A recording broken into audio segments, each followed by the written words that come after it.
Hai, perkenalkan nama saya Ermawati, nomor induk mahasiswa 2052111035. Saya dari kelompok 1. Kali ini saya akan menjelaskan tentang pengertian ilmu ekonomi.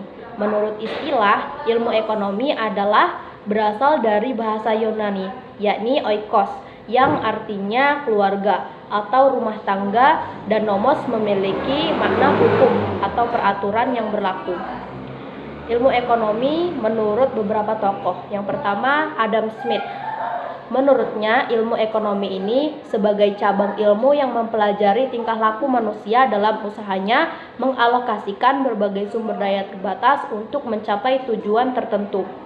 Yang kedua, Mankiw.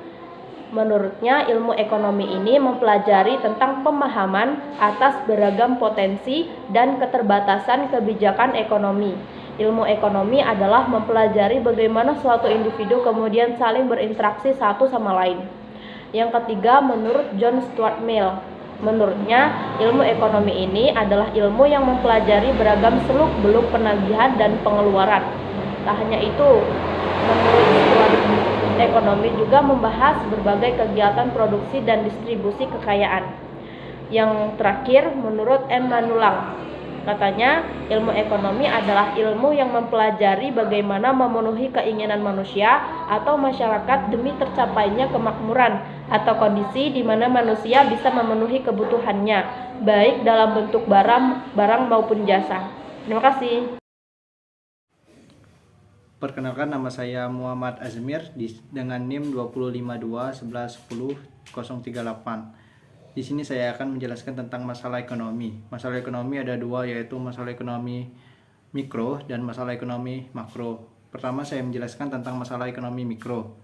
Di dalam masalah ekonomi mikro terdapat 3 permasalahan, yaitu apa dan berapa yang diproduksi. Masalah ini menyangkut jenis barang dan jumlah yang diproduksi. Pertanyaan ini tentunya berkaitan dengan pengalokasian sumber daya yang langka di antara berbagai alternatif penggunaan. Karena sumber daya terbatas, masyarakat harus memilih dan memutuskan barang apa yang akan diproduksi. Masalah kedua, bagaimana memproduksinya. Salah satu masalah ekonomi mikro adalah teknologi atau metode produksi yang akan digunakan untuk memproduksi suatu barang. Berapa jumlah tenaga kerja, jenis mesin, dan bahan mentah apa yang akan digunakan. Masalah lain yang harus ditangani adalah bagaimana mengakomodasi atau faktor produksi yang ada agar berguna daya guna. Yang masalah ketiga yaitu untuk siapa yang diproduksi. Permasalahan ini berkaitan dengan siapa yang menggunakan barang tersebut dan siapa saja yang akan menikmati hasilnya. Bagaimana pendistribusiannya, apakah barang tersebut akan dipasarkan dengan merujuk pada ukuran pendapatan, kekayaan, atau kelompok tertentu dari masyarakat. Yang kedua yaitu masalah ekonomi makro. Objek pembahasan ekonomi makro diantaranya adalah pertumbuhan ekonomi, masalah ketidakstabilan kegiatan ekonomi, masalah pengangguran, inflasi, dan neraca pembayaran. Pertama, saya akan menjelaskan tentang pertumbuhan ekonomi. Pertumbuhan ekonomi merupakan suatu kondisi perkembangan dalam kegiatan perekonomian yang menyebabkan kapasitas barang dan jasa yang diproduksi dalam masyarakat meningkat. Pertumbuhan ekonomi biasanya berhubungan dengan perubahan teknologi. Yang kedua yaitu masalah ketidakstabilan kegiatan ekonomi. Dalam sistem ekonomi bebas atau ekonomi pasar, kegiatan ekonomi seringkali pasang surut. Kadang pertumbuhan ekonomi berjalan cepat, lambat, atau bahkan merosot. Pergerakan naik turunnya kegiatan perusahaan-perusahaan demi mencapai kemajuan ekonomi dalam langkah panjang disebut dengan konjungtur atau siklus kegiatan perusahaan. Masalah ketiga yaitu masalah pengangguran. Pengangguran merupakan kondisi ketika seseorang yang dikategorikan sebagai golongan angkatan kerja yang belum memperoleh pekerjaan.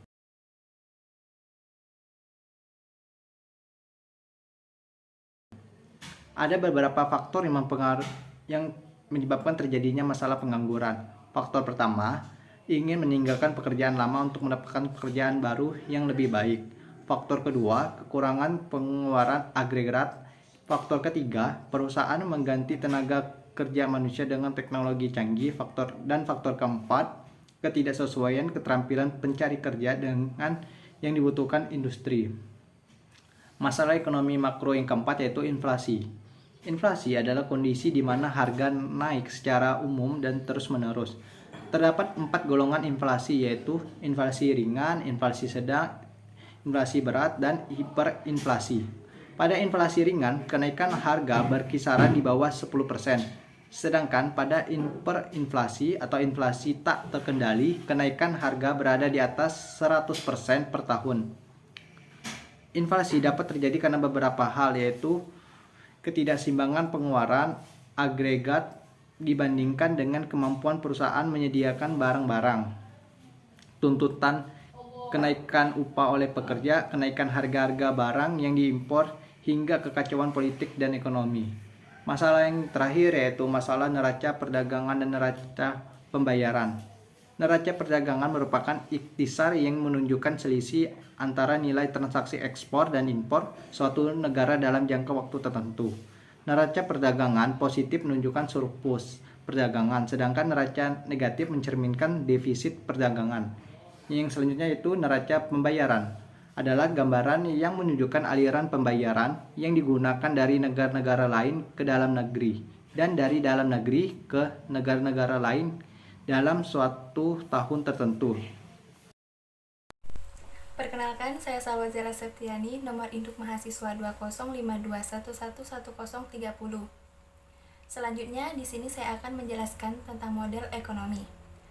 Model ekonomi adalah penyederhanaan realitas ekonomi karena memiliki keterbatasan, dan keterbatasan itu tercermin dalam istilah ceteris paribus.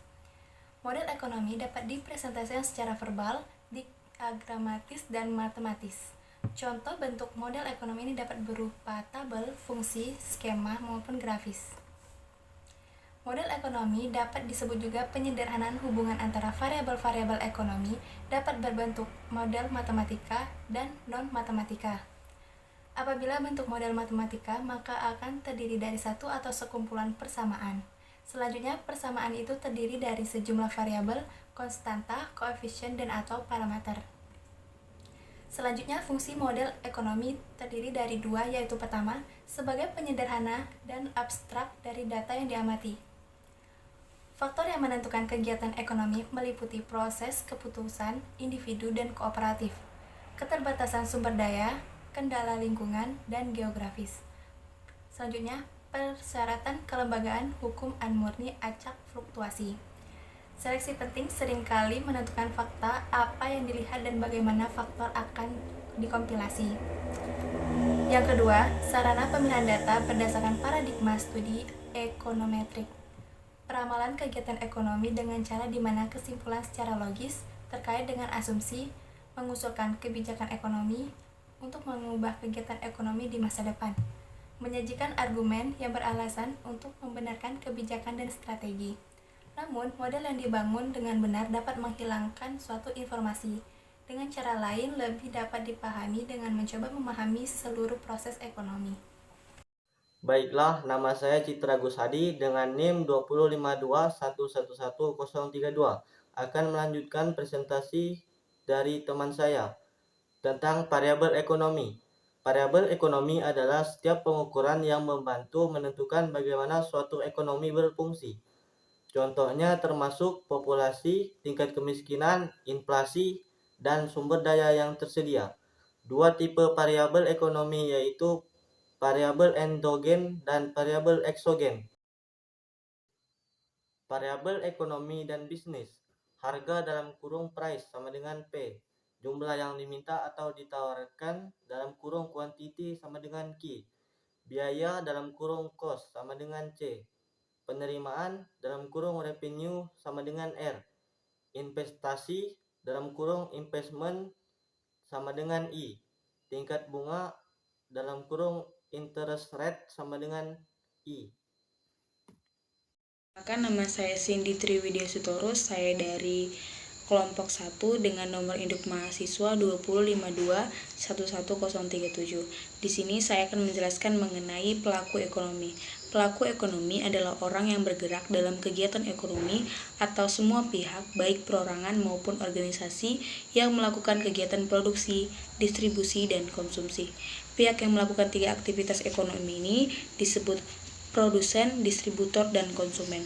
Secara garis besar, pelaku ekonomi terdiri dari 4, yaitu rumah tangga produsen, rumah tangga perusahaan, rumah tangga pemerintah, dan rumah tangga luar negeri. Dalam pengertian rumah tangga produsen, yaitu pelaku ekonomi ruang lingkup terkecil, namun dari sinilah terbentuk masyarakat luas terdiri dari ayah, ibu, anak, dan lain-lain. Sebagai pelaku ekonomi rumah tangga terbagi menjadi 2, yaitu produksi dan konsumen. Peran rumah tangga perusahaan. Perusahaan adalah organisasi usaha yang dibentuk untuk menghasilkan barang dan jasa yang dibutuhkan konsumen dan produsen. Produsen adalah peran utama dari perusahaan karena telah menyajikan tempat berlangsungnya produksi. Sedangkan konsumen diketahui saat perusahaan harus memenuhi kebutuhan bahan baku untuk produksi. Yang selanjutnya, rumah tangga pemerintah. Pemerintah bertugas membuat kebijakan-kebijakan yang menghasilkan bagi perekonomian negara, baik itu produsen, konsumen, atau distributor. Peran utamanya yaitu mengendalikan perekonomian dengan berbagai kebijakan ekonomi untuk memakmurkan warga negara. Yang selanjutnya yaitu rumah tangga luar negeri. Rumah tangga luar negeri yaitu berperan sebagai tempat terjadinya ekspor dan impor. Sekian dari saya, terima kasih. Selanjutnya saya akan menjelaskan tentang ruang lingkup ilmu ekonomi. Di dalam ruang lingkup ekonomi terdapat 2 jenis, yaitu ekonomi mikro atau microeconomics. Analisis ekonomi mikro menggunakan analisis konsumen atau menggunakan pendapat dari produsen yang menawarkan barang dalam pasar. Ekonomi mikro juga disebut dengan teori harga. Yang kedua yaitu ekonomi makro atau macroeconomics. Ekonomi makro dikenal juga dengan teori pendapatan. Ilmu ekonomi makro mempelajari keseluruhan perilaku ekonomi yang berkaitan dengan penggunaan faktor produksi yang tersedia demi mencapai kemakmuran masyarakat dan yang maksimal. Selanjutnya saya menjelaskan tentang manfaat ilmu ekonomi. Dalam mempelajari ilmu ekonomi kita akan mendapatkan beberapa manfaat, yaitu pertama, memberikan masukan untuk pengambilan keputusan tindakan ekonomi. Yang kedua, membantu dalam memahami pola perilaku ekonomi masyarakat. Yang ketiga, membantu pengambilan keputusan dalam prioritas kehidupan. Serta yang terakhir, yang keempat, meningkatkan kepekaan manusia dalam masalah ekonomi dan global.